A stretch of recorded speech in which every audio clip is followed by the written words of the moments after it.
नमस्कार। सोचिए एक ऐसे हथियार के बारे में जो लोहे या बारूद से नहीं बल्कि एक विचार से बना हो। महात्मा गांधी का यही हथियार था सत्याग्रह, जिससे उन्होंने एक पूरे साम्राज्य को चुनौती दे दी।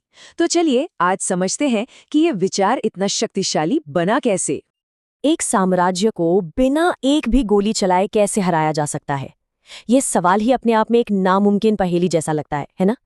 लेकिन गांधी जी का जवाब जितना सीधा था उतना ही क्रांतिकारी भी। तो आखिर ये सत्याग्रह है क्या? देखिए, इसका मतलब है सत्य की शक्ति या सत्य बल।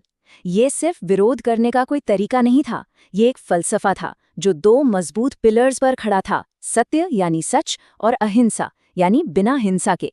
और मकसद दुश्मन को हराना नहीं बल्कि उसका दिल बदलना था। ये सोच ही अपने आप में बिल्कुल नई थी। लेकिन इतना बड़ा आइडिया सीधे सीधे साम्राज्य पर तो आजमाया नहीं जा सकता था। पहले इसे परखना जरूरी था। छोटे छोटे संघर्षों में इसकी ताकत को साबित करना था। और यहीं से शुरू होती हैं सत्याग्रह की पहली जीतों की कहानियां, भारत के अलग अलग कोनों से। जरा यहाँ देखिए, सत्याग्रह ने कैसे अलग अलग रूप लिए। चंपारण में किसानों के लिए सिविल डिसोबीडियंस यानी कानून की अवहेलना, अहमदाबाद में मिल मजदूरों के हक के लिए भूख हड़ताल, और खेड़ा में गलत टैक्स के खिलाफ असहयोग। मतलब प्रॉब्लम अलग तो तरीका भी अलग, पर सिद्धांत एक ही रहा, अहिंसा। और नतीजा हर बार कामयाबी। ये सिर्फ कुछ इलाकों की जीतें नहीं थी, नहीं, ये इस बात का सबूत थी कि अहिंसा कमजोरी नहीं बल्कि सही तरीके से इस्तेमाल करने पर एक जबरदस्त ताकत है। इन्हीं सफलताओं ने गांधी जी को एक जन नेता बना दिया और पूरे देश को यकीन दिलाया कि हाँ, सत्याग्रह काम करता है। तो जब लोकल लेवल पर यह फॉर्मूला हिट हो गया, तो अब वक्त था इसे बड़े स्टेज पर ले जाने का। अब लड़ाई छोटे मोटे अन्यायों से नहीं बल्कि सीधे ब्रिटिश साम्राज्य की जड़ों से थी। अब पूरे देश को एक साथ लाने का समय आ गया था। और देश के लेवल पर पहला बड़ा प्रयोग था असहयोग आंदोलन। रॉलेट एक्ट और जलियांवाला बाग जैसे जुल्मों के जवाब में गांधी जी ने एक सिंपल सा प्लान सामने रखा।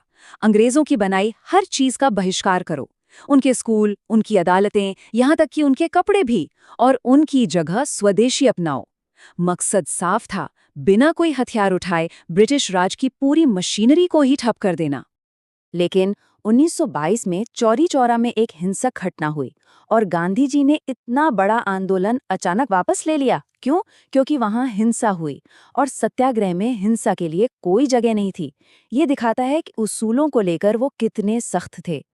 इसके बाद आया अगला बड़ा पड़ाव, सविनय अवज्ञा आंदोलन। और इसकी शुरुआत एक ऐसे मार्च से हुई जो इतिहास के पन्नों में हमेशा के लिए दर्ज हो गया, नमक सत्याग्रह।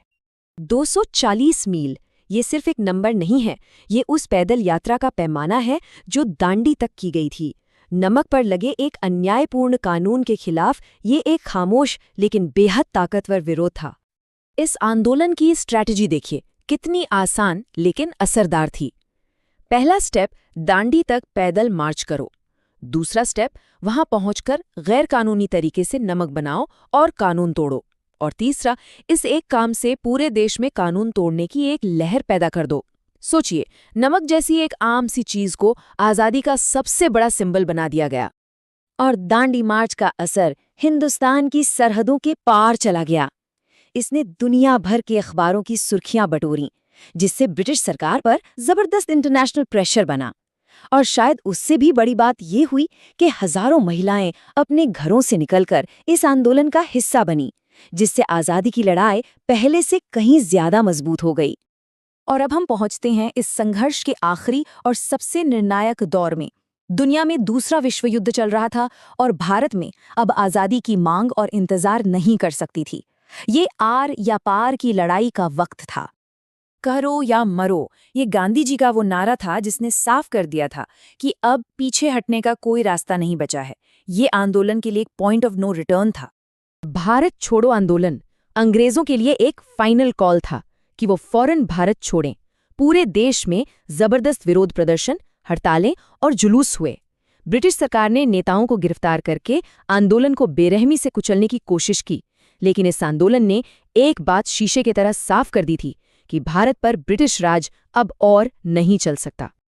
तो भारत तो आजाद हो गया, लेकिन सत्याग्रह का सफर यहाँ खत्म नहीं हुआ। ये विचार तो भारत की सीमाओं को लांघकर दुनिया भर में अन्याय के खिलाफ लड़ने वालों के लिए एक रोशनी बन गया। चलिए इसकी इस विरासत पर एक नज़र डालते हैं। सत्याग्रह के मूल सिद्धांत क्या थे? सबसे पहले पूरी तरह से अहिंसा, फिर सत्य का साथ, तकलीफ सहने की इच्छा और सबसे जरूरी अपने विरोधी से भी नफरत न करना। जोर जबरदस्ती के जगह नैतिक बल का इस्तेमाल करना। इन्हीं उसूलों ने इसे इतना खास बनाया। और इसका असर देखिए, एक तरफ भारत में इसने किसानों, मजदूरों और महिलाओं यानी समाज के हर तबके को आज़ादी की लड़ाई से जोड़ा, तो वहीं दूसरी तरफ यही आइडिया एक मॉडल बन गया मार्टिन लूथर किंग जूनियर और नेल्सन मंडेला जैसे बड़े ग्लोबल लीडर्स के लिए। तो आखिर में सवाल आज भी यही खड़ा है। आज की इस दुनिया में जहां इतने सारे झगड़े हैं, क्या गांधी के इस सत्य बल से आज भी कोई रास्ता निकल सकता है? इस पर सोचना तो बनता है।